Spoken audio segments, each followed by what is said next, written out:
आप सभी का हमारे YouTube चैनल पर स्वागत है। दोस्तों, आज अंजलि काफी दिनों बाद भोजपुरी अंदाज को लेकर आ चुकी है। आपको बताया जाए तो आज अंजलि आम्रपाली दुबे मैम के जन्मदिन के स्पेशल मौके पर इस डांस को लेकर आ चुकी है, जिसमें अंजलि की एक्टिंग और इसके एक्सप्रेशन लाजवाब है। तो अंजलि के इसी अंदाज के साथ में इस वीडियो को कंटिन्यू करते हैं।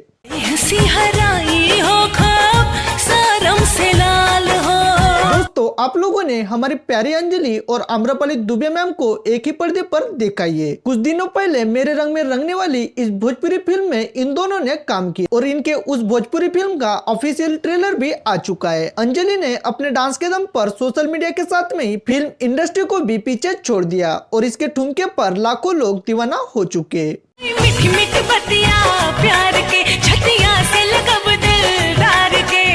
दोस्तों, आपको अंजलि का ये आम्रपाली दुबे मैम के जन्मदिन पर डांस कैसा लगा और कितना एंजॉय किया आपने अंजलि की इस परफॉर्मेंस को, ये हमारे कमेंट बॉक्स में जरूर बताएं। उम्मीद करते हैं वीडियो आपको पसंद आएगी, तो वीडियो को लाइक कीजिए और चैनल पर नए हो तो हमारे चैनल को सब्सक्राइब जरूर करें। धन्यवाद।